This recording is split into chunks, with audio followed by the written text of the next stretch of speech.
Hello, good morning बच्चों। आज मैं संज्ञा के भेद जो मैंने करवाए थे, व्यक्तिवाचक और जातिवाचक, कि इन दोनों में डिफरेंस क्या है, व्यक्तिवाचक किसे कहते हैं और जातिवाचक किसे कहते हैं, जो कि किसी बुक में आपको परिभाषा के रूप में, डिफरेंस के रूप में नहीं मिलेगा। जो मैं आज बताने जा रही हूँ, बहुत ही इंपॉर्टेंट क्लास है, आप बिल्कुल मिस ना करें। ये परिभाषा आपको किसी बुक में नहीं मिलेगी, ये अपने अनुभव से आपको बता रही हूँ कि इसमें व्यक्तिवाचक और जातिवाचक में भेद क्या है। ये आप ध्यान से देखें, और अगर आपने अभी तक सब्सक्राइब नहीं किया मेरे चैनल को तो सब्सक्राइब कर दें, लाइक कर दें और शेयर करें, जितना अधिक हो सके शेयर करें ताकि बाकी बच्चे भी लाभ उठा सके। तो शुरू करते हैं आज की क्लास अरुणा कालिया के साथ। व्यक्तिवाचक और जातिवाचक में भेद बताना है।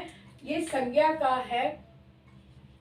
संज्ञा में अभी 2 दिन से मैं इसी पर बहुत ही डिटेल में बता रही हूँ, तो आज मैं भेद के बारे में बताऊंगी कि इन दोनों में भेद क्या है। बहुत ही छोटा सा अंतर है, सिर्फ शब्द की बात है, शब्द को समझने की बात है। व्यक्तिवाचक यानी व्यक्ति विशेष, जातिवाचक यानी जाति विशेष, जाति विशेष की ओर इशारा करने वाले शब्द। जातिवाचक व्यक्ति विशेष यानी कि किसी पर्टिकुलर एक चीज की ओर। व्यक्ति का मतलब ये नहीं कि सिर्फ व्यक्ति ही हो, व्यक्तिवाचक का मतलब है कि जो संसार में एक ही है।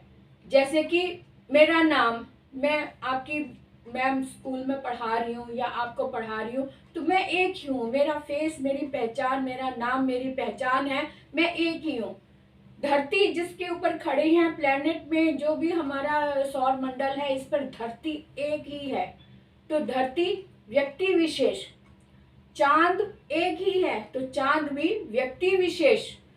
जितने भी मशहूर फेमस हस्तियां हैं वो भी अपने नाम के कारण, उनका जब नाम सामने आता है तो हमारे सामने, हमारी आंखों के सामने उनकी तस्वीर आ जाती है।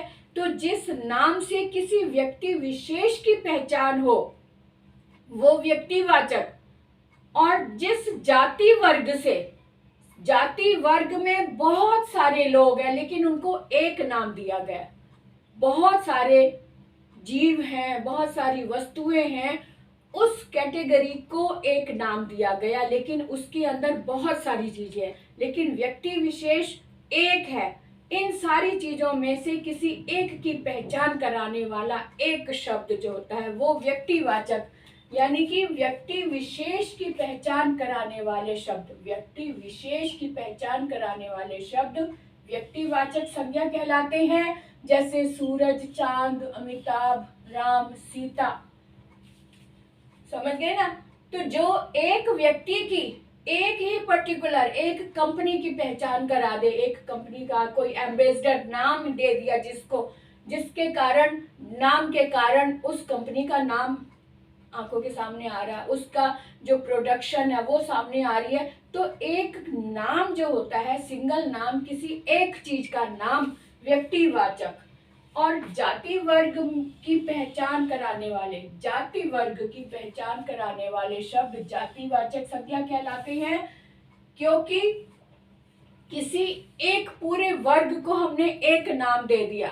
जैसे जानवरों में गाय हैं, तो जितनी भी गाय हैं उन सबको हमने एक नाम दिया नहीं, गाय, तो गाय वर्ग को हमने गाय नाम दे दिया। कितनी भी लाखों गाय होंगी लेकिन उनको एक नाम दिया, यानी वर्ग में जो सम्मिलित है उसको एक नाम दिया गया, जाति का नाम दिया गया, वहां पर आ गया जाति वर्ग।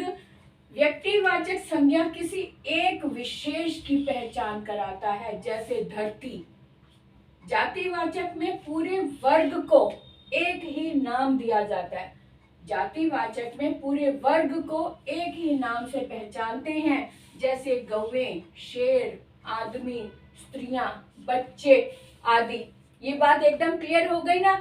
लेकिन कभी कभी ऐसा भी होता है कि व्यक्तिवाचक शब्द जातिवाचक में प्रयोग में लाए जाते हैं और जातिवाचक वाले शब्द व्यक्तिवाचक में प्रयोग में लाए जाते हैं। वो कैसे, अब हम इस पर ध्यान देंगे।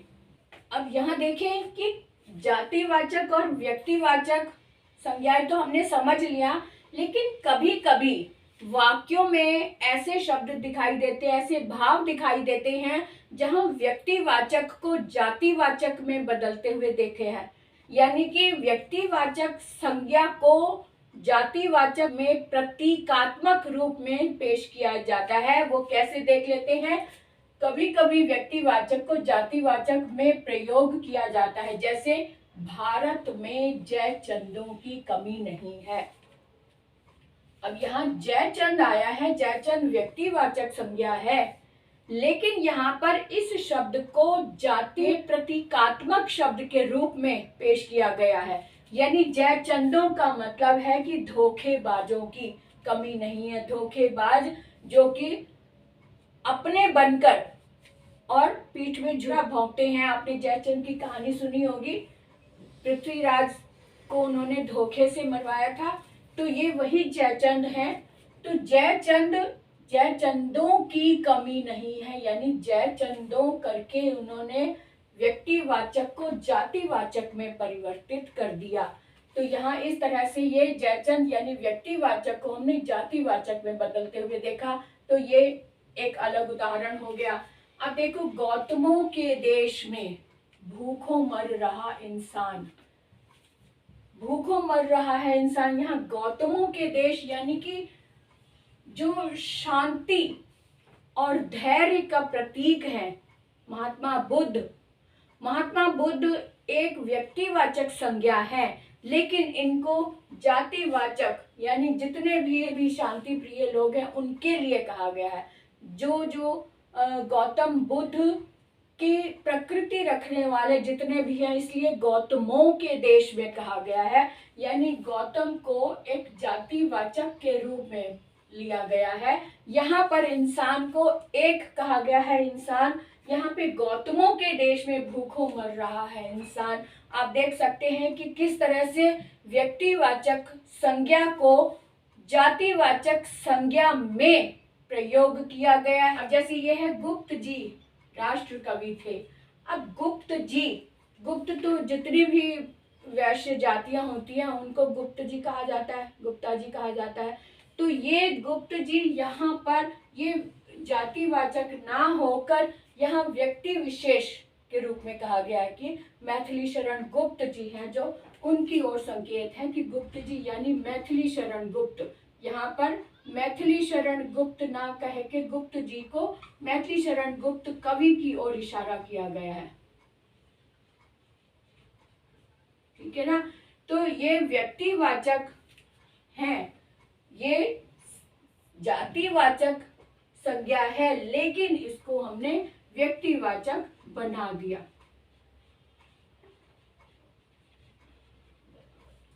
तो इस तरह से भी कभी कभी प्रश्न आ जाते हैं बड़ी क्लासेस में। टीचिंग जो शिक्षण कार्य में लगे हुए हैं उनके लिए भी ये आज का वीडियो बहुत उपयोगी है। तो आप देखें किस तरह से शब्दों को समझकर हमने आगे बढ़ना है, उसको हल करना है। तो आज आपने कितना समझा मुझे कमेंट बॉक्स में लिखकर जरूर बताएं, और मुझे आपके कमेंट का बहुत इंतजार रहता है। तो चलो शुरू कर दे। आज का वीडियो देखो और मुझे कमेंट करो।